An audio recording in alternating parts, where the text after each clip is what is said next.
బిస్మిల్లాహిర్రహ్మానిర్రహీం. అల్-బారీ 12 అల్-బారీ. అల్లాహ్ అల్-బారీ ఈ ప్రపంచాన్ని శూన్యంలో నుంచి సృష్టించాడు. అంటే శూన్యంగా ఉన్న ఈ ప్రపంచాన్ని ఆకాశం, సూర్యుడు, చంద్రుడు, నక్షత్రాలు, భూమి, పశుపక్షాదులు, చెట్లు చేమలు, క్రిమి కీటకాలు, మానవ జాతితో నింపాడు. అల్లాహ్ శూన్యంలో నుంచే దేన్నైనా సృజించడం అల్-బారీ ప్రత్యేకత. ఇది అల్లాహకు ఉన్న సుగుణం. ఇది అల్లాహ్ గొప్పతనానికి, శక్తికి సంకేతం. ఆయన తలుచుకుంటే ఏమైనా చేయగలడు. అల్-బారీ అనేది అల్లాహకు ఉన్న మరో గుణం. అల్-ఖాలిక్తో ముడిపడి ఉంది. అయితే శూన్యంలో నుంచే సృజన చేయడం అల్-బారీకి ఉన్న విశిష్ట గుణం.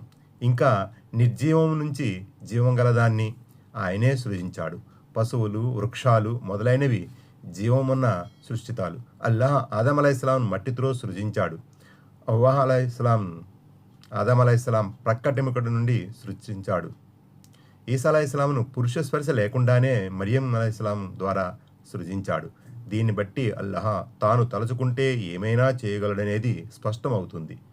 మానవునికి అలవి కాని పనులు, మానవ మేధకు అందని అనేకమైన పనుల్ని అల్లాహ్ అలవోకగా చేయగలడు.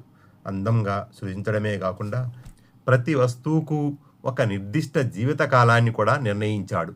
ఆ అల్లాహ్ భూత భవిష్యత్ వర్తమానాలు ఆయన ఆధీనంలోనే ఉన్నాయి. ఆయనే ఆధిక్యత కలవాడు, శక్తిమంతుడు, సర్వోపరిజ్ఞాని. మన శ్వాసకు, ఆశకు ఆయనే ఆధారం.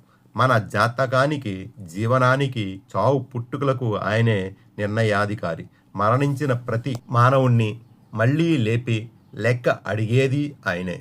మన కర్మలను బట్టి స్వర్గ నరకాలను నిర్ణయించేది కూడా ఆయనే. తీర్పు దినాన ఆయనే అధిపతి. శూన్యంలో నుంచి సర్వము సృజించగల ఆ మహామహిమాన్వితుడు, శక్తి సంపన్నుడు నిర్జీవంలోకి జీవాన్ని ఊది ప్రపంచ జీవనానికి, గమనానికి కారణభూతుడైన ఆ అల్లాహ్ అల్-బారీ మాత్రమే. సృష్టించిన ఆ సృష్టికర్త వైపునకే మనమంతా మరలిపోవాలి. ప్రపంచంలోని ప్రతి వస్తువు ఆయన వైపునకే మరలిపోక తప్పదు. మనం ఏదైనా వస్తువును తినే ముందు ఆయన నామం స్మరించి తింటాం. ఎందుకంటే ప్రతి వస్తువు ఆయనకు చెందినది కాబట్టి. మనమంతా ఆయనకు చెందిన వారమే. తీర్పు దినాన ఆయన సమక్షంలో హాజరయ్యే వారమే. అల్లాహ్ అల్-బారీ మనకు సన్మార్గం చూపాలని, మనమంతా ఆయనకు విశ్వసనీయులైన దాసులుగా మారాలని ఆశిద్దాం. ఆమీన్. అల్లాహ్ సృష్టి వ్యూహాన్ని రచించేవాడు, దానిని అమలుపరిచేవాడు, ఆపై దాని ప్రకారం రూపకల్పన చేసేవాడు. దివ్య ఖురాన్ 59:24.